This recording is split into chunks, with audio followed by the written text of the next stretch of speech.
Welcome to the Wildlife Guardians podcast on All About Animals Radio.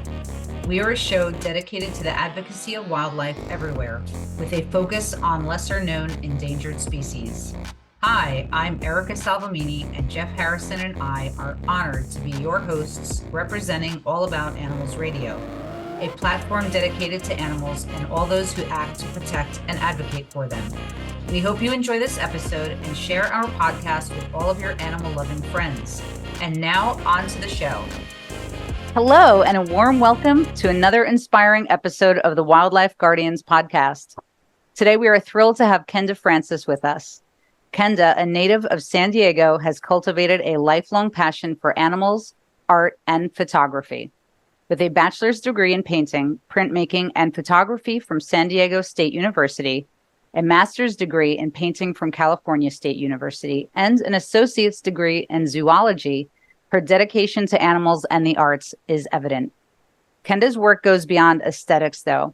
It serves a profound purpose in supporting animal welfare and wildlife foundations. Her vibrant and expressive graffiti-like paintings showcase wild animals uniquely and powerfully. Kenda's commitment extends to organizing events that blend art, animals, and education, making a significant impact on both animals and the environment. Her impressive exhibition history, including international showcases, ensures that her message reaches a global audience, and her series, Crush, paints a vivid story that transcends the canvas. Get ready to explore the fascinating world of art, animals, and advocacy with Kenda Francis on today's episode. Kenda, welcome. It's such a pleasure to have you here with us today. It's really exciting. Thank you so much. Hello, Kenda.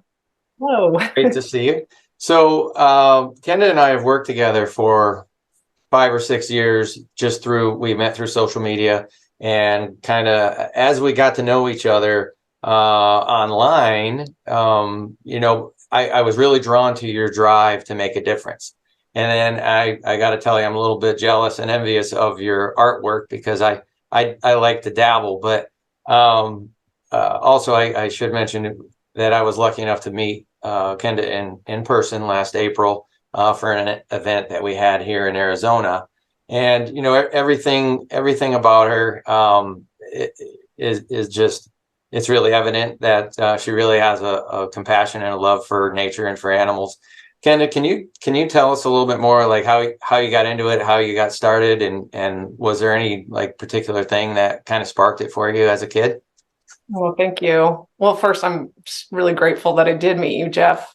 I mean, look where it's led, this relationship. Great.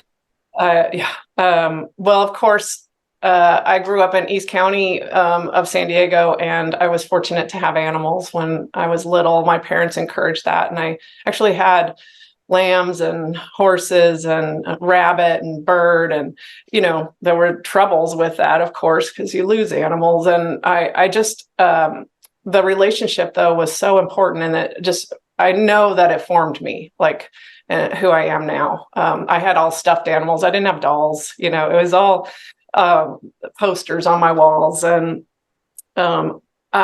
this just kind of grew, this interest and love for animals. I mean, I just never wavered. Studying art and animals in college, I took an environmental studies course, and it was so eye-opening how all the cycles work. That it was really clear that we needed to contribute back instead of just keep taking, whether it was a water cycle or air cycle. And that really started this kind of scientific study. Not that I'm a scientist, but that there was more than just this love. I needed to learn more. And my parents both encouraged me, but my dad encouraged me to take this trip to Africa in early 90s. There's Kitty. I knew he'd make a favorite booger. That's Rhino. And it was a conservation safari. It was 3.5 weeks, and it went to orphanages and conservation areas. And I met Anna Mertz, a a champion of rhinos that like I didn't even know about until I went. I met Daphne Sheldrick at Sheldrick's in Kenya, who has the most important elephant orphanage, I think, in the world. And so it was things like that. Of course, it's a lifetime of loving and learning. And my gosh, you just keep learning. So great. That's awesome. Yeah, nature just it never ceases to amaze you, right? Just there's always something that you can learn. Yeah, for sure. And combining your love of art with conservation is really unique and impactful. And like Jeff, I have always dabbled in art myself and love it and have such a great appreciation for it, but certainly not to the extent that you are an actual artist and so amazing at it. And I just love the fact that you've merged these two passions together. And I was wondering if you could share with us what that was like. Was that a thought process, or did it just happen where you merged these amazing passions for, a synergy between art and wildlife conservation, your dedication to wildlife? It's just so obvious and apparent in your work. And maybe you can talk about how that all came to be. Thank you. Erica, I would say that you just needed a good art teacher, and she or he would help you be a great artist, I'm sure. But because that's all you need. You just need encouragement to find your way as an artist too. But I thank you. It's taken a lifetime to figure this out. I've worked, animals have been the subject the entire time, from drawing the black stallion and Garfield when I was little, and photographing like the animals that were in my world. That was definitely my focus. And even in college, I was painting things like the things that I had photographed in Africa. I wanted to start building work that was related to the animals that I had seen, not other people's pictures. And so I was working on like predator prey type subject matter. And then my mother said, why don't you just, paint really pretty pictures of animals? And I said, I can't do that. I feel that there are some beautiful works that I've created in different ways, but I realized I needed to tell their story. It wasn't enough to just show their beauty. I felt like that was cheap almost too, or it wasn't fair to the animal. I could look into their eyes and see whether it was in a photograph or in the wild, and I'd see their struggles, and I wanted to tell that. And it's been a lifetime of trying to figure out how to tell that without being too dark or too graphic, because that is repelling to people, and then they won't accept it. And so it's trying to create a hopeful but real image that also includes my emotions. I have I'm an emotional person, and when I hurt for these animals, I want people to feel that or know how important they are, and try to capture that in my paintings. And when I talk about my work as well, that a viewer would feel, who I am, and not necessarily, it's not about me, but feel what I'm trying to get across, and how integral these animals are to all of our well-being. I mean, it's like it's you're a so conduit. Yeah, you're channeling their what they're going through, so that you can convey that to people, so that they can then understand. And it's a level of an awareness that you're bringing out. It feels like almost like this empathic channeling. That's Absolutely. amazing. It's beautiful. I thank you for sharing that. It's incredible. Yeah, exactly. There were, when I first started kind of looking at her artwork, it took me a second you're focusing on the animal, and then you realize, wait a minute, there's some stuff in the background here. The pronghorn one was an example. I'm like, there's this beautiful pronghorn, and then you realize, well, there's a struggle there, because now we're seeing firearms in the picture, and you're like, what's going on here? And it's very thought evoking. It really is. And the way you've you've put that together, it's people that I've shared it with, they'll say the same thing. They'll hit me up and go, "Wow, did you notice this?" And I'm like, "Yeah." And they're like, "Keep looking at it because you'll find more." So Kenda, you've recently, not only when you were younger, but you've recently made some trips to South Africa and seen some of the projects that we've kind of been supporting together firsthand. Met a lot of those people, on the ground over there. Can you tell us a little bit about what that was like to see that in person? I know it's just got to be a rush of emotions. What is that like? Oh, it absolutely was. And if you have all day, I could tell you all about it, because it was just, my heart exploded, with like a feeling of joy, but also just like this fire, exploded in my heart that I have to do more, because it was so clear being there. That more needs to be done, and people are working really hard. So I had the great fortune to go to South Africa last spring.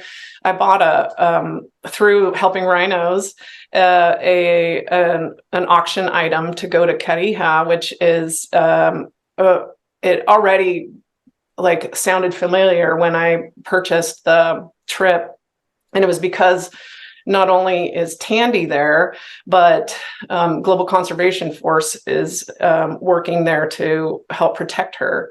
Do you know who Tandy is?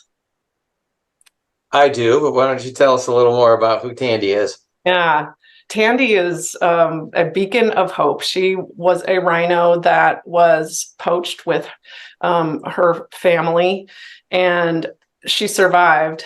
But not without the great help of Dr. William Folds. He was there from the beginning, and she needed several surgeries on site. She still doesn't have her horn. It will never grow back because her face was mangled. And she has done so well. She has had her own babies, and they have had their babies. And she's just this like really, really iconic, important animal to show that just saving one can be so profound, for the conservation of a species. And so she was there, and I got to see her. And of course I cried. And it turned out she had a baby just the very next day while we were there. And I couldn't believe that we had been there, right? And what a beautiful animal. And we saw, while we were there, we saw Global Conservation Force rangers on their horses protecting, and we saw kind of a little bit of the works going on to protect and also to bring some diversity to the animals of that area. And I also went to Makala, which is a place where Dr. Folds is. He works around that area, and I was going to go on a day trip with him and maybe even like see him do his procedures. And unfortunately that was halted because there was a poaching the night before. It was a full moon. Wow. And they attacked 3 cows, females, and Dr. Folds wasn't able to meet me. Of course, he had to go and investigate. And I was in despair most like the entire day, and crazily enough, Dr. Folds came anyway and came to visit and meet me, which I still just can't believe that he did that after such a horrible day. And I was just so honored that he did, because he's such a rock star in the world of preservation and conservation, and then just this health of our wild world. And we were with other guests from the safari, and I just explained to all of them, like, you don't know how important this man is. Like, he's just, he has done so much. And he shared a little bit about like the struggles of the poaching and the crime syndicate and the money and how difficult it is to even try a person and find them guilty and keep them in prison and, have them pay for these terrible acts. And, I just like couldn't believe that I was talking firsthand with someone like that. And I was kind of like in it, I mean, I wasn't in it, but I was so close to all of it. And the next day, to just switch to something like so different, we traveled up to Zululand Rhino Orphanage, and there we stayed for 4 days. My husband and I, we volunteered, and we were working with the rhinos, like helping create their milk and clean their stalls, and to meet those people that were running that orphanage, like Simone, she's been, she started with one orphan. Now I think she's up to 10 or 11 rhinos. And one as recently as just this week was, another one. And, she, I just kept saying to her, like, I can't believe, how important you are. Like, look, you're in charge of all these animals. And she was like, I appreciate that you see this because it's really hard. And she's like, I don't go to dinner. I don't take a vacation.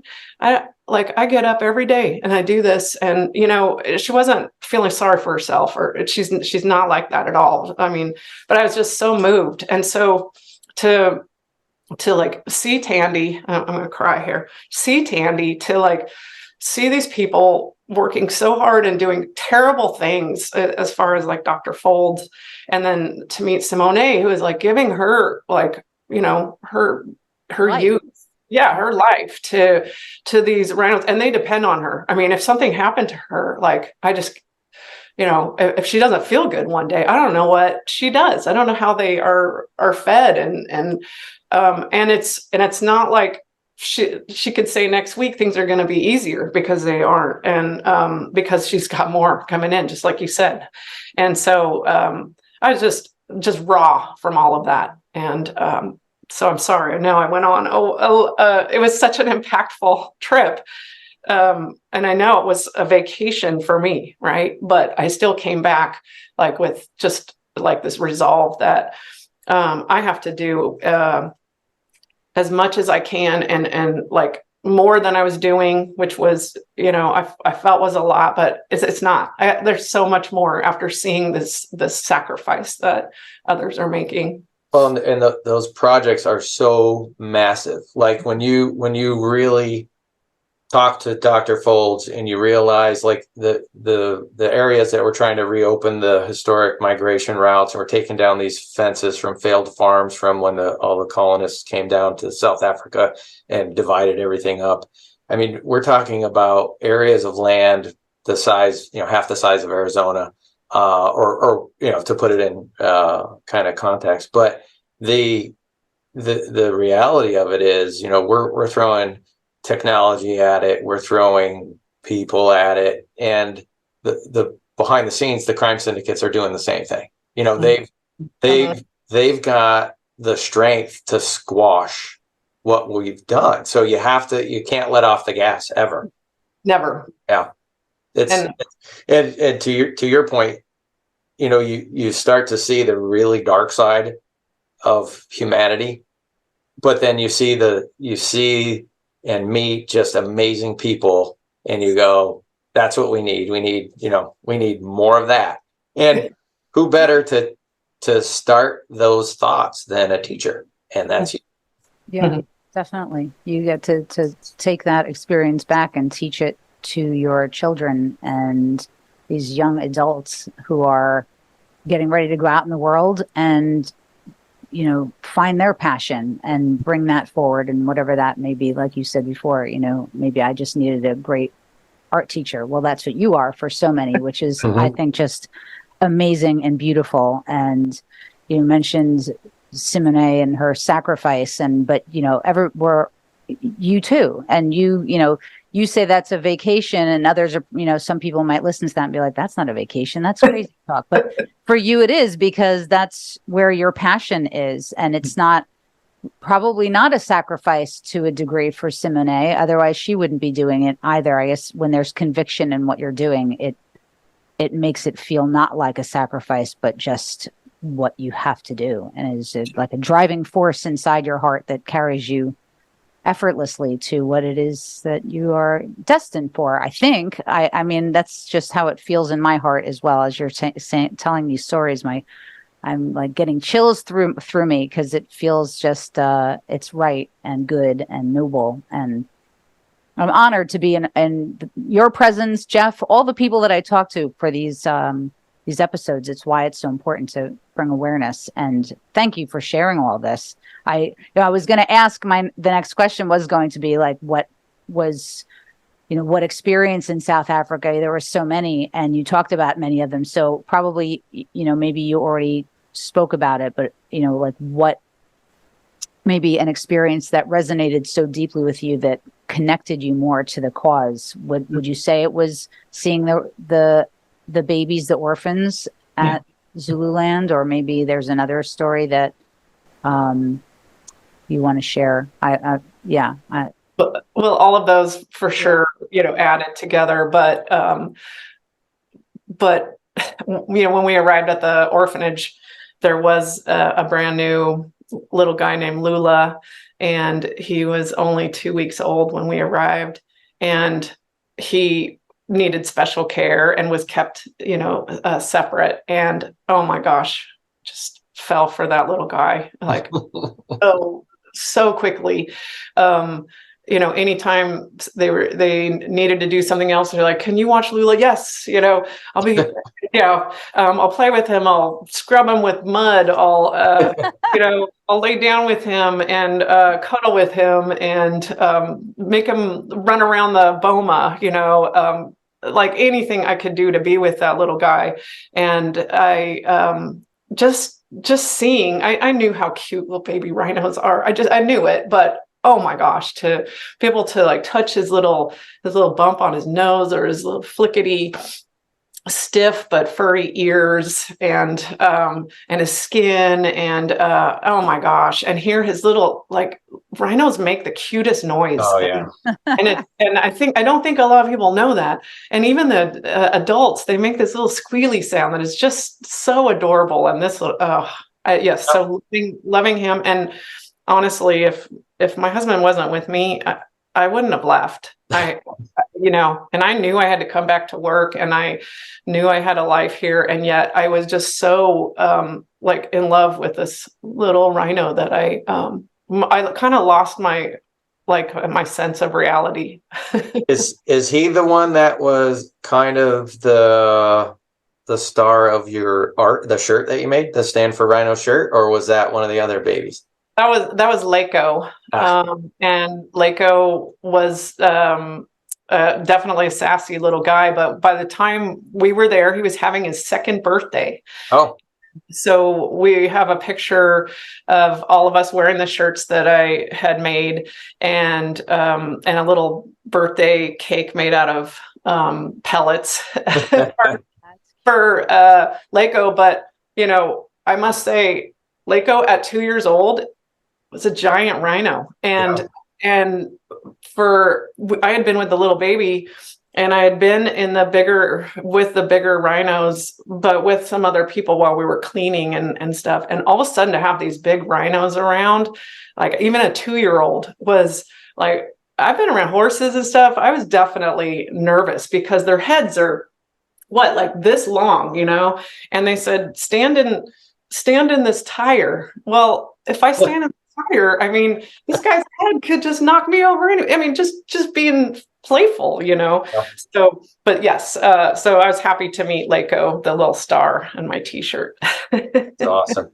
So, as an art teacher, and kind of having the drive you have and the format you have, you definitely have the opportunity to make lasting impressions on young minds. And I think it's been proven time and time again, a lot of these situations, the best thing to do is to start with education, and they're proving it.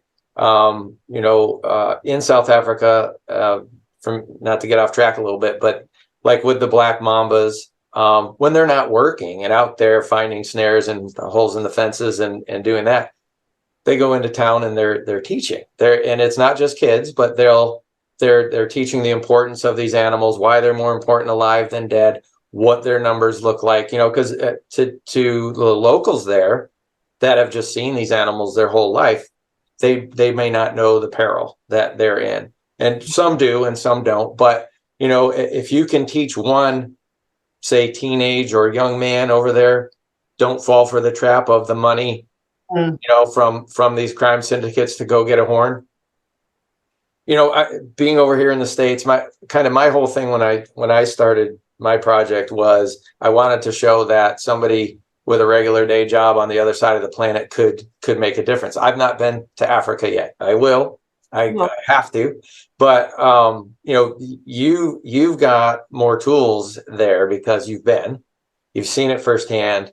The emotions are just overflowing from your artwork. And how do you take that and get others to follow your lead and kind of scale that up? Yeah.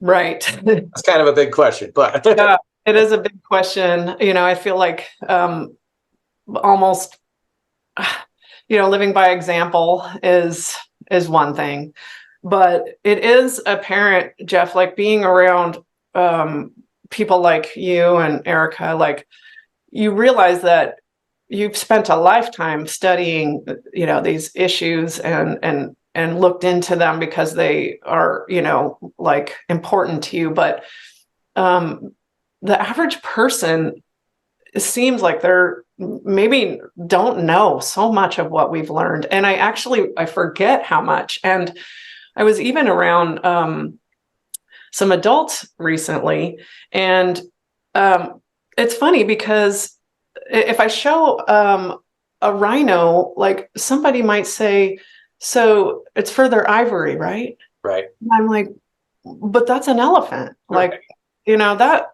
and yeah, that's also poaching for elephant. Yeah, those are just as serious, but not even making the connection of what that animal, what's going on with that. And so it feels sometimes like the gap is tremendous, like from a little bit of knowledge to where we are. And I think that's why with my work, like I'll focus on, with sharks, because if somebody seems interested in sharks, then we can talk about shark fin, the demise of sharks. We can have a bridge, because if you just start talking about all the animals all at one time, it's definitely overwhelming and feels hopeless.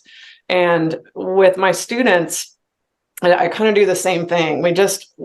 I don't come on strong right away. Like I'm an animal advocate, and we're going to learn about animals in this class, because I just feel like there has to be like a feeling of a trust that is between us first before I can almost reveal all myself.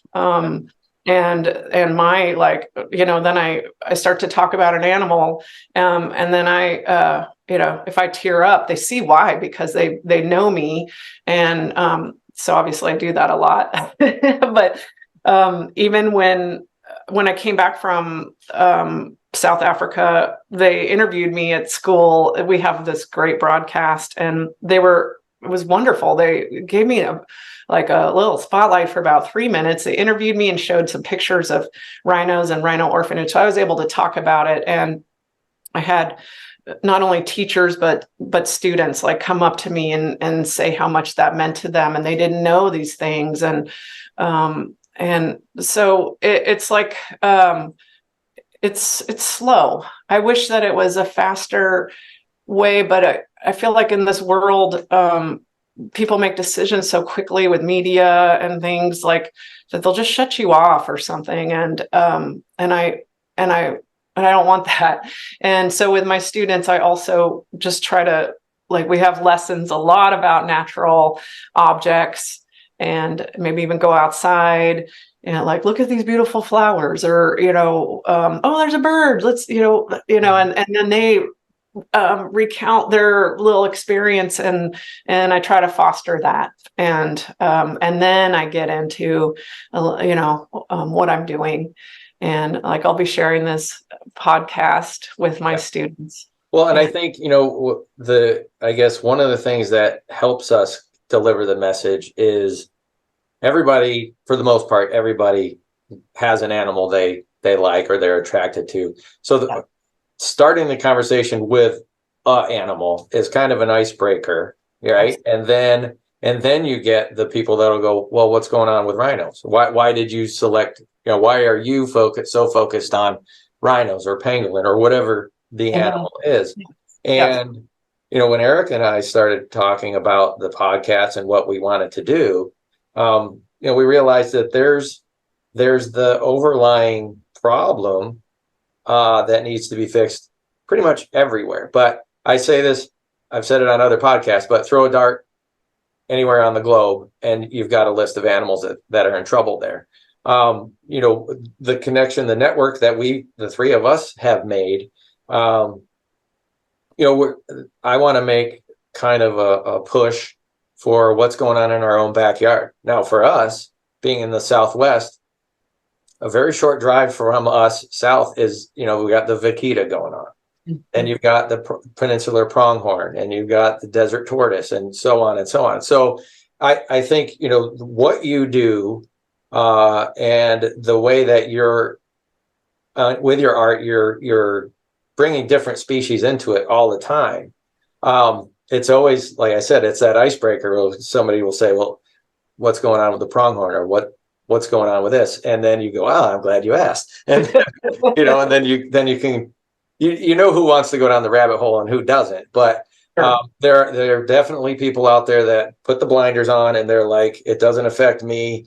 I'm going to live in my microcosm and I don't really care. Then there's all the other folks that we want to gravitate towards. And, I guess the big hope is we pull in some of those folks that weren't interested before, and you get them to go, what do you mean?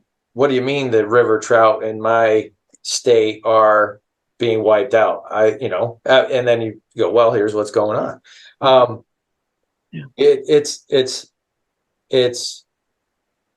It does feel so overwhelming, and it feels sometimes like there's nothing that can be done. But when you let nature recover and you give it a chance to recover, it does so very quickly.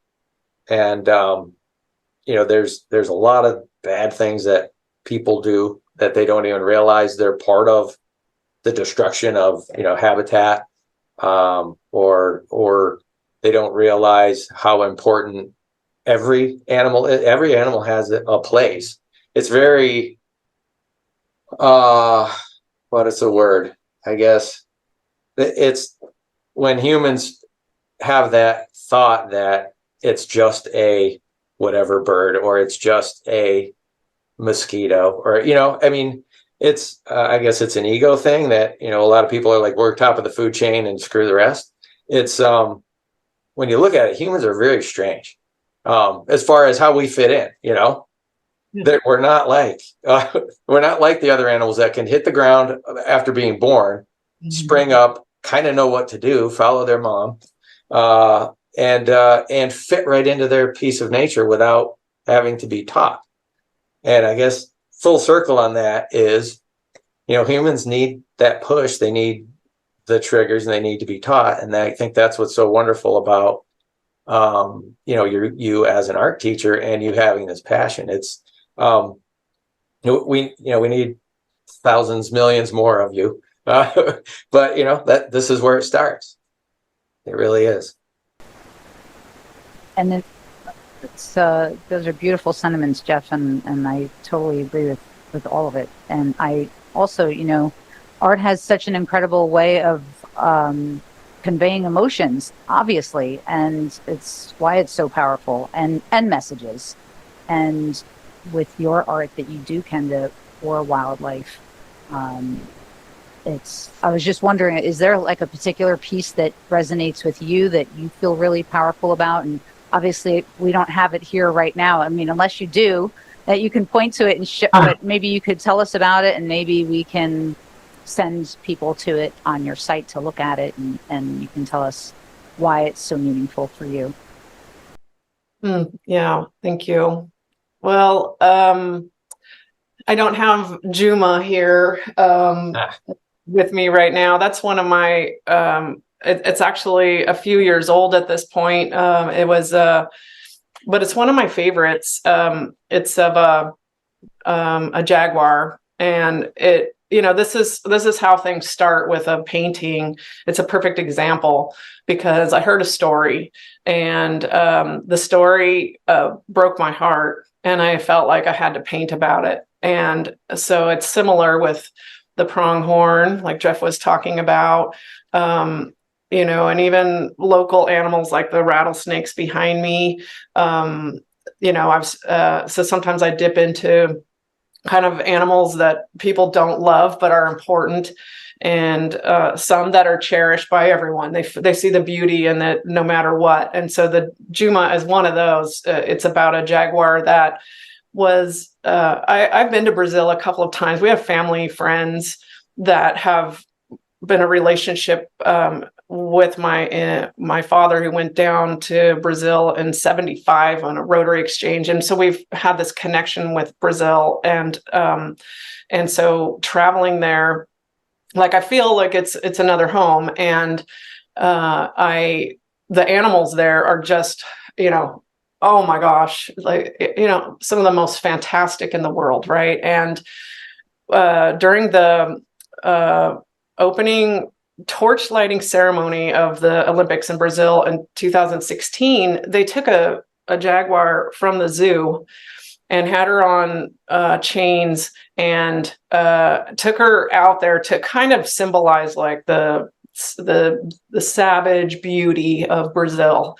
Like, she was this icon, right? That's what people always do. We use, the power of a tiger to show something. That's why they name teams, animals, because they're so powerful. Yet maybe without the idea, maybe we should make their lives better. And in the case of this jaguar, she started to move. She was a beautiful creature, and she started to move towards some guards, and she was shot right there in front of everyone. And she didn't belong there in the first place.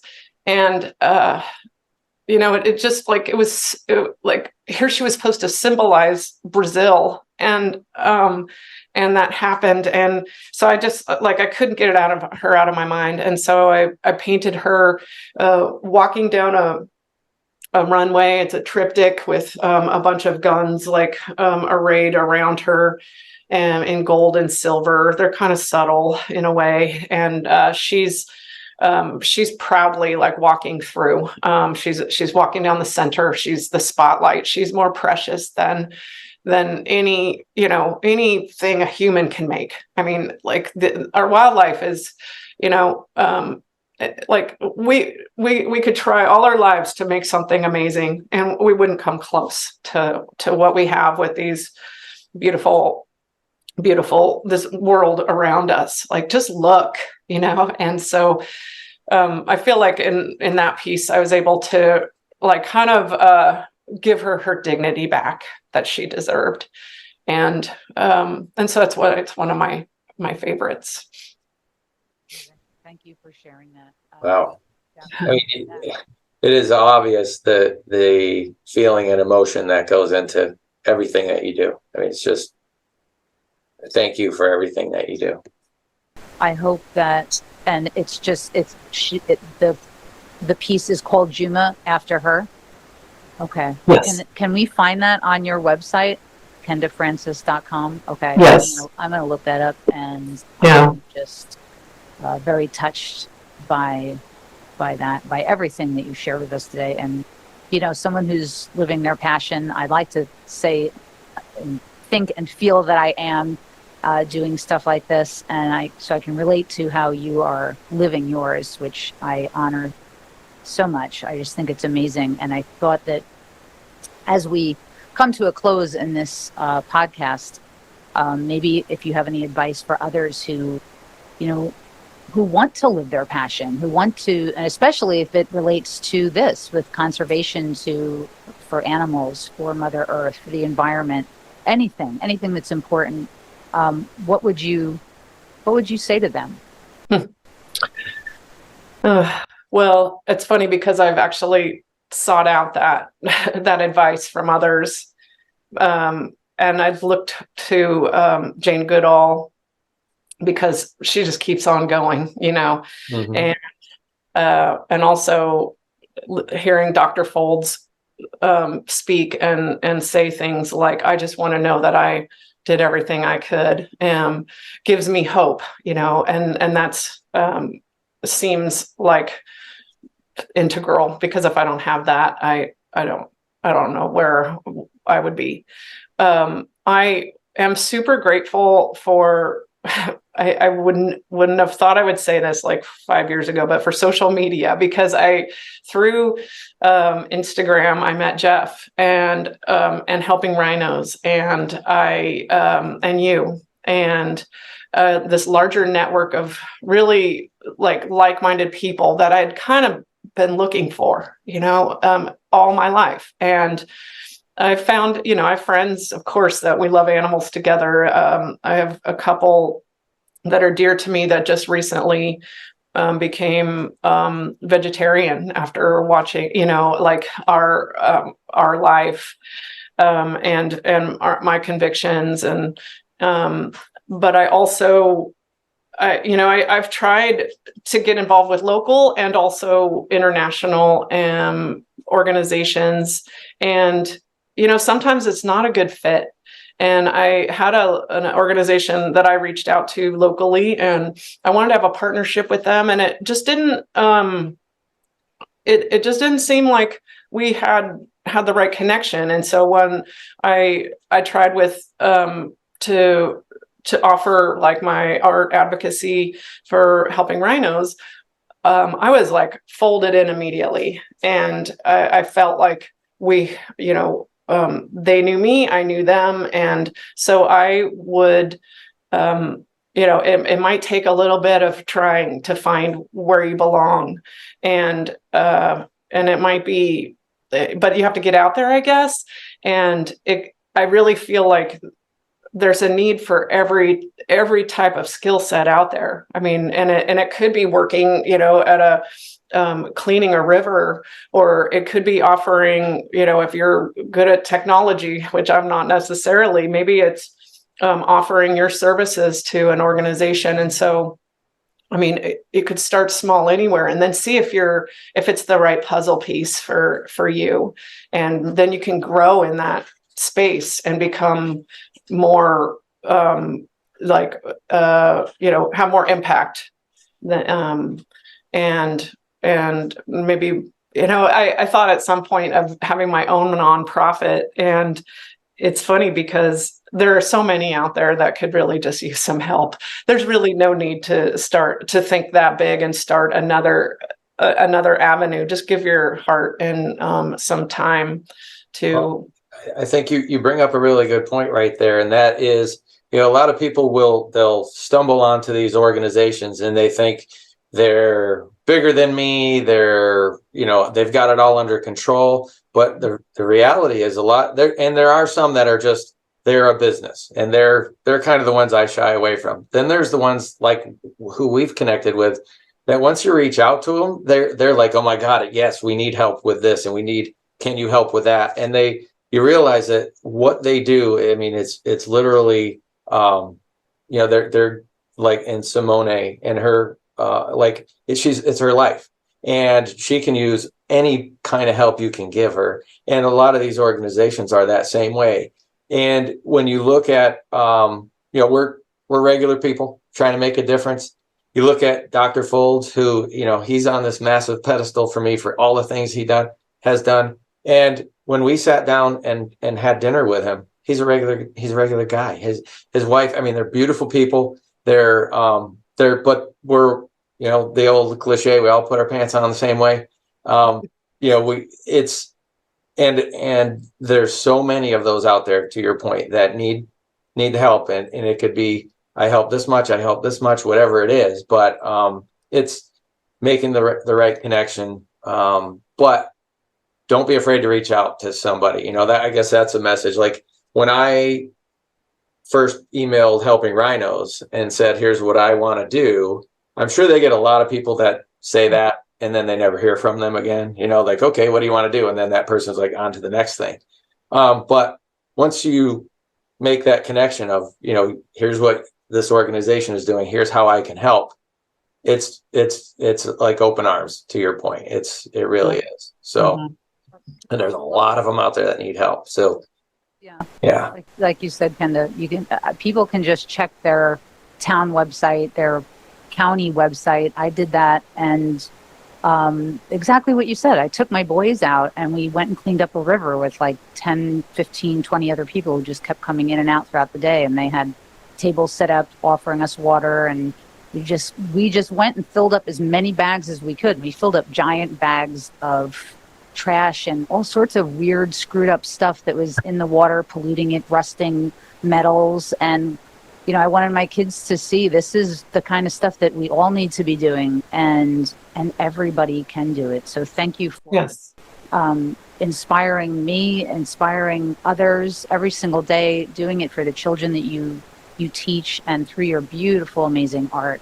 And to our listeners and beyond today, everybody who's listening, we extend a heartfelt appreciation to you for joining us today, and any other day that you happen to hop onto one of our podcasts on All About Animals Radio. We're an all volunteer network as well, and so there's always help that can be given, like you guys mentioned, technology or marketing or whatever your skill set is, whether it's ours or any other organization. Just reach out, because there's a lot to be done. And having anybody join this rising movement to celebrate, heal, protect, and serve wildlife and our planet is so very much needed. So Kenda, I hope that your journey is a powerful reminder for folks that we can all make a difference. And I am so happy for you to have joined us here today. And I really hope that you'll come on again sometime. And who knows, maybe Jeff and I will finally make a trip individually, maybe at the same time, to go to South Africa, because I haven't been yet either, and I really want to. So maybe we'll go and visit Tandy together. And everybody, to visit Kenda's work, please visit www.kenda, Kenda Francis, Francis.com. Is that correct? That is correct, yes. That's the best way. And you're also on Instagram. What's your Instagram handle? Kenda Francis. Kenda Francis. All right, awesome. So you guys can check out her work and some of her recent projects. And if you want to delve deeper into animal advocacy, you can also check out wikianimal.org. It's just like Wikipedia, but for all things animals. And again, thank you, Kenda. Jeff, it's always nice to see you. I love doing this with you, man. You got to keep on rocking. And I hope other people are inspired to do the same. So thanks, you guys. Thank you. Thank you. Yeah. Wishing everybody a wonderful day. And, namaste. Thank you for listening. Through raising awareness, education, and compassion, we hope to bridge the gap between species in need, conservation organizations that are making an impactful change for our world, and like-minded supporters who use their voice to advocate for wildlife. To learn more, please visit allaboutanimalsradio.com and peddlingagainstpoaching.com. Also like to give a huge shout out and thank you to Michael Wilbur of the band Moonhooch for the theme music. Check them out at moonhooch.com.